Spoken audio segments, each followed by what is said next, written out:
읽어주는 교과 넷째 날 4월 27일 수요일 우리가 내려가자. 창세기 11장 5에서 7절 그리고 시편 139편 7에서 12절을 읽어보라. 여기서 하나님께서 지구로 내려오신 이유는 무엇이었는가? 하나님께서 이렇게 반응하도록 한 사건은 무엇이었는가?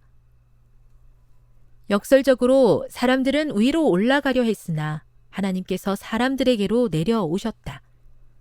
하나님의 내려오심은 그분의 높으심을 확증한다. 하나님은 언제나 사람의 손이 닿을 수 없는 곳에 계신다. 스스로의 노력으로 하나님이 계신 곳까지 올라가 그분을 만나려고 하는 어떠한 노력도 무의미하며 어리석은 것이다. 그렇기 때문에 우리를 살리기 위해 예수님께서 내려오신 것이다. 그것이 우리를 살리기 위한 유일한 방법이었다.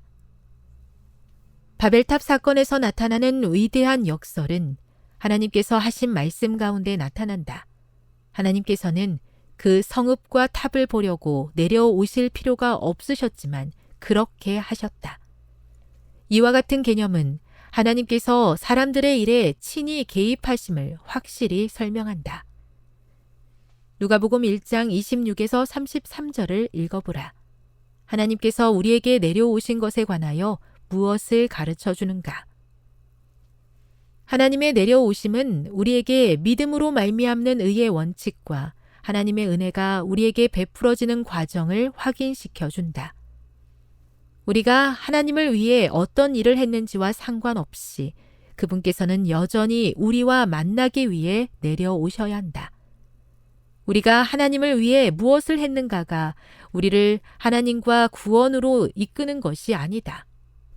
우리를 향해 오시는 하나님의 낮아지심이 우리를 구원할 것이다.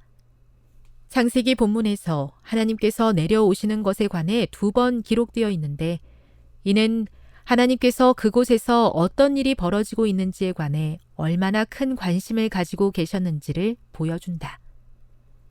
본문의 기록에 의하면 하나님께서는 타락한 상태 가운데 사람들로 하여금 더 깊은 죄악으로 빠져들게 하는 뿌리 깊은 연합을 끊어버리고자 하셨다.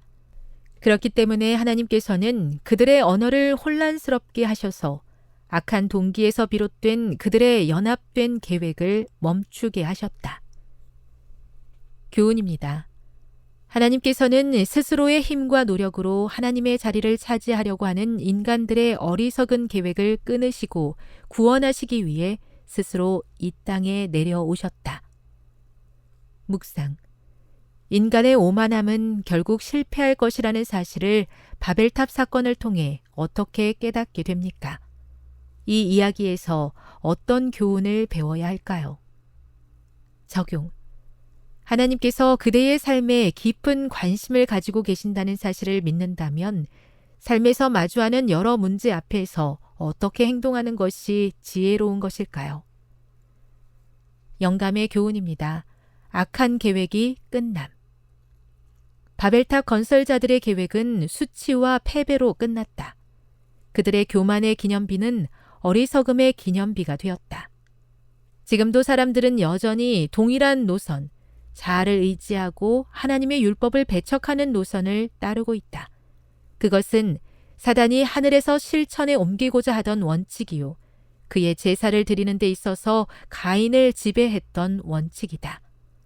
부조와 선지자 123. 인류를 구원하시기 위해 이 땅에 내려오신 하나님의 은혜에 감사합니다. 하나님의 내려오심에 대한 참된 의미를 깊이 묵상하며 먼저 찾아오신 하나님의 위대한 사랑에 날마다 반응하며 살아가게 도와 주시옵소서.